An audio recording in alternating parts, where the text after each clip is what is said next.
the hell you doing, Junior? Removing all this wonderful stuff so I can get what's under this intake manifold because we have a slightly bad noise. It's a squeaky noise. Probably a lifter. Let's hope it's a lifter. My Holly plugs are falling apart. That's nice. What fell apart? Just the plastic dink. That's a technical term. Is that supposed to be on there? Yes. Oh, Texas. Not anymore. It's a protector. Just look at the way it went on. What's that sensor? Oh, temperature. Temp sensor. They work fine without it. It's just protector egg. Just be careful plugging it in. A protectorator. Well, you can probably pick it up off the ground. I probably can. If I ever find I might have made it to the floor. If I ever find If we got lucky, it made it to the floor.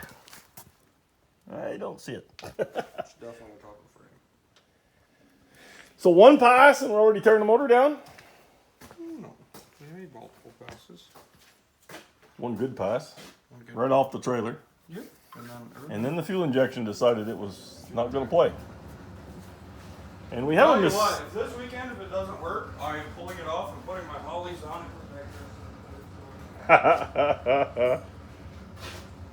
gonna go one chance to work again, and it's like Back to the nitrous. I know I can make that work in 1 week. So This mysterious little oil leak we have down here, we have to deal with that. And we have done everything, and we still keep getting this right in the valley of the intake. So I don't know what the hell we're going to do about that. We're going to get, anyway, but the intake's coming off, so we'll have to inspect it very carefully and see if there's something. It almost looks like it comes up around the distributor, but it's not by the distributor gasket. It's like the intake's cracked or something up there. So we'll have to figure that one out. All right, big update. yep. Things went sideways. Well, it's like 6 hours later. We're exactly the same place we were, except we're not. Now the intake valves don't leak. Yeah. We took a video of that before. No. No. We were listening to the Dale Jr. download. We did not do the video. The intake valves were leaking real bad. Well, we decided we'd just blow air in the cylinders to just see, if we had something going on there. Because we found some loose-ish spark plug action going on. Yeah, I think the noise in the engine was loose spark plugs. I'm thinking one of Ty's genius friends was helping him and did not tighten the spark plugs. Very possible. So, long story short, we blew air in the cylinders. We found out that we had 3 with fairly leaky intake valves. 3 or 4, yeah. And that was fairly suspect. So we pulled the cylinder heads, refaced the valves, did the seats, and ta-da, we're back together. Yeah, so we're back to, square none, but anyway. Yeah. It's, like he says, it's where it was this morning when we were checking lifters. We know the valve train's all good, so that's mint. Yeah, so we're going to put the intake on it. I'm going to bring the injectors in the morning. We're going to go get them cleaned, and yeah. Thing didn't do bad, though. I mean, it ran 560s on shitty injectors with low boost, or not shitty injectors, but shitty valves and low boost. Yeah. So, I mean, I'm thinking it might. When everything actually seals like it should, it might make a unit. It might make some steam. I mean, it could make steam before, but I mean, it made a lot of power, like you say, with just we were burning a lot of fuel to do what we were doing. I mean, you start burning 1,500 pounds an hour. It's a lot of alcohol. And it wasn't fat. No. I mean, it was lean, if anything. Yeah, so, mind you, it doesn't look like it was running lean or fat in the cylinders. I find the cylinder heads being as black as they are is a little bit suspect. They're black where you had the leaky intake valves. They seem to be black. Yeah, but it definitely looks like it made some heat. It did, but it seemed to be, I don't know if it was crossing exhaust over there on that leaky side or what the hell it was doing. I'm not convinced that I don't want to try and richen it up to, I think it was targeting 11.4 fuel or something. I might go down to like a 10.9 target or something like that. It wouldn't hurt. I mean, it always seems to like being a little fat anyway. I mean, it depends what boost we're going to be running it at, honestly. Because at 12 pounds or whatever, which we're probably going to run on no prep, that lean air fuel is fine. But I think when we start pouring on the steam, I think she's going to want to. Yeah. So the old dirt spec heads are still going. I think they're on their last legs. There's not a whole lot of surface left. No. I mean, grinding the valves were down. Like, it needs seats, but it can't really get seats because... They can't really get seats because there's no deck left on them. Yeah, there's no deck left on them. But those heads are 05s. They were wedge cut and sheeted up when we got them. And they've been abused considerably. And rebuilt and rebuilt and rebuilt and rebuilt. So we've planed them ourselves 5 times, I think. Yeah, well, yeah, and I had to do them several times when Andre had the thing, because he kept breaking pistons. It was in a dirt car, and it was an engine I built when we were racing dirt cars, and then actually this block and all, everything. The old boy that I sold it to, he hated to buy a fuel pump, and you have to run a mechanical fuel pump in that deal. And so he'd lock volume up high, and then break them center pistons because he got lean.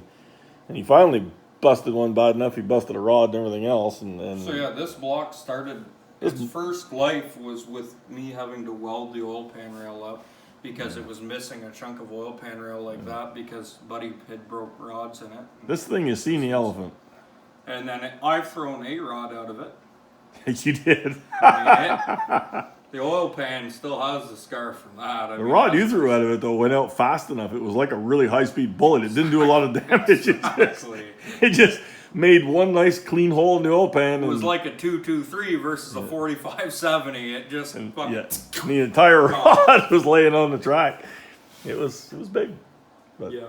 Well, anyway, tomorrow we'll get the thing together and get it running. Yep. Hopefully we'll have her back. Yeah, get it ready to go test. Good morning, San Diego, and I'm Ron Burgundy. Today we're back on the job, getting ready to put the intake manifold on. Did you lose a bet?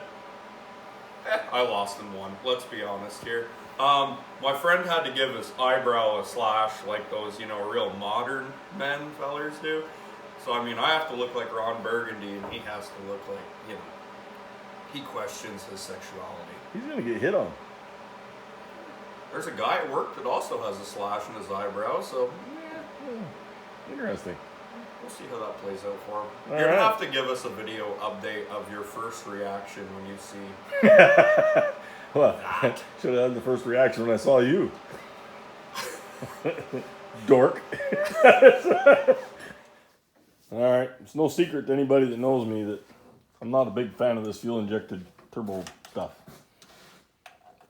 Now, really. Yeah. We have to figure out how in the hell to get this started now, which is always fun with the alcohol and the fuel injection and so many unknowns. So we're going to crank a while, and then a while more, and then a while more to get all this crap primed up. You have to crank quite a while, without anything on it because, it just doesn't tend to. What are you saying, Ron? I'm saying alcohol doesn't like to start. Oh, fuck, silicone on my finger! You're bleeding.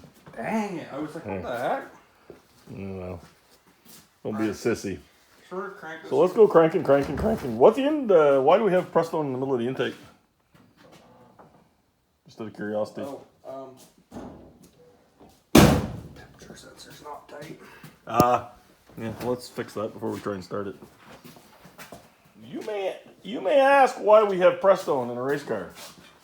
And the answer is simple. It's freaking cold out. We live in Canada. It's fucking Canada, dude. So, unless you want to drain it every time, now it's not a heavy dose of Prestone, but it's enough to survive until the weather gets real cold. See, this is like... And then we'll drain it. This is like the... Yeah, this is the, oh, hey, bud, yeah, oh, yeah, you want to go to the racetrack, eh? Oh, yeah, no, it's a little cold. Is that your porn voice for your new career with that mustache? No, that was way closer to a Vermont / slightly Quebec / I don't know, all of Canada voice. So...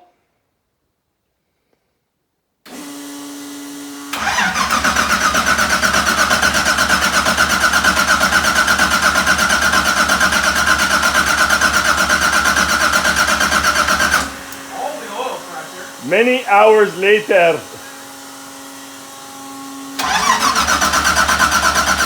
Right.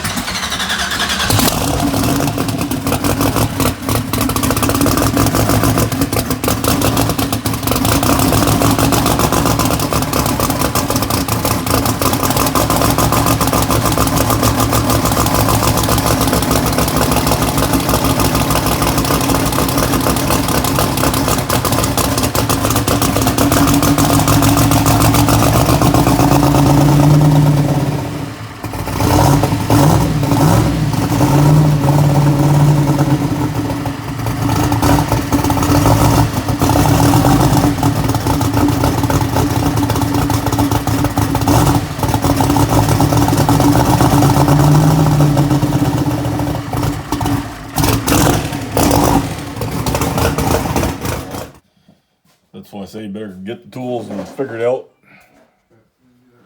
Lower that down. I don't know what you want. Idling 1400 or. I don't know. Never as idled as that in its life. No, but it runs way smoother now than it's run.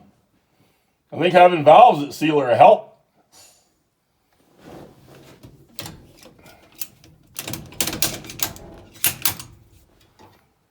That right there is the beauty of this thing. No automatic bullshit to deal with. No transmission heat to deal with. And this thing with that clutch in it, it works just as good as any torque converter ever hoped to work. There's no locking up bullshit that you usually deal with a manual car. You can actually set it up to do whatever the hell you want. So I think the old girl's going to run. You want me to fire it up, or you want to just lower it a little bit to start? I'll just lower it to start. You get the wrong end wrench? Try firing it up there.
Thing is fucking prime. Well, I mean, it. just we'll see. Yeah, no.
That's what you're after? Well, I mean, that's what we were after, yeah. Yeah. We struggled with it all last year not to build boost on the line, to make it not build boost. So, I mean, we made it not build boost. I don't know if you should go up RPM now or start putting some boost to it on the line. I mean, what the fuck good is boost going to do if it slips through that RPM? I mean, who cares if it's 20 pounds of boost with 4,000 RPM? Because it's going to come up and work that clutch nice, I think. But it comes up now. Yeah, it just is later. If you got more boost, it's going to come up earlier and work that clutch in. Could be. We should try both, just for try leaving with more RPM and then try leaving. To me, more RPM with low boost is going to be what a no prep surface likes. Oh, maybe, yeah. It's what a no prep is always like. Yeah, I mean, historically, a high RPM clutch dumping car is better on a no prep surface. Yeah, I don't worry about. I'm not disputing that. I'm getting hung up on what we're going to do Friday. Yeah. But. Well, the problem is if we make it too good for Friday. Yeah. We're going to go to the track on Friday. I know. And then everybody's going to be like, dude, come and go in the no time, go in the no time, go in the no time. No, like you really have to come in limited 28. Like if it just Yeah, but goes they there, didn't, it didn't goes they like a 126. didn't they fudge the rules so like, you can go in the other thing now? I have to have like a fucking carpet. Carpet and no pipes, eh? Yeah. Yeah. Or no, I'm allowed pipes now, but I have to have a race bullet in it. Or just stick a couple giant glass packs out the top. Oh, what? I was told by someone that I should just wrap some header wrap around it and say, right, this identifies as a muffler, but just don't say who that is. That told me that. Okay. But I was told that is also legal. All right. All right. So if we rot our pipes out, it's legal. Yes. Yeah. Exactly. Awesome. It's all about legality. Yeah. Big legal Hey, DA. whatever. I mean, a big legal DA. Whatever. So no, I guess we should be good boys, but that seems happy. That actually feels the best I've felt it because I don't feel that vibration in the car, and it's. I mean, it's got all the old. You lowered that idle a lot. You like, I mean, you. Yeah, you could lower it another square now since our little failure. Okay. All right. Or I'll try it. a quarter flat or something. I'll try it. But yeah, no, it seems mixed.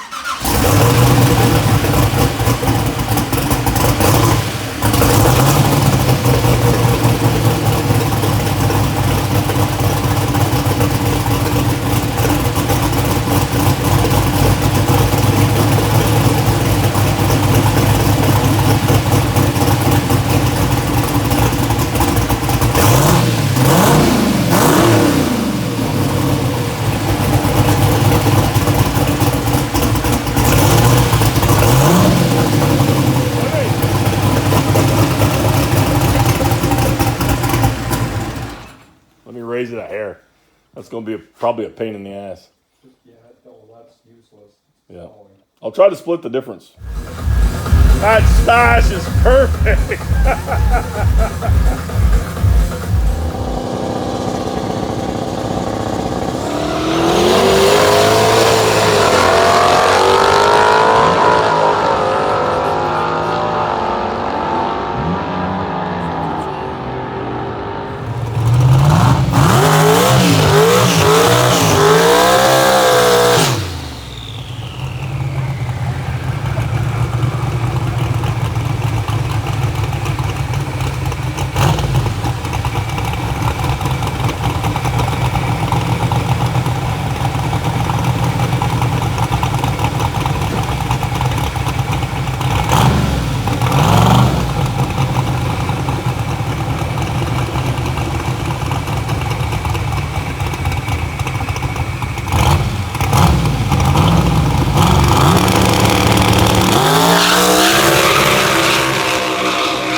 I look like that dug a little better.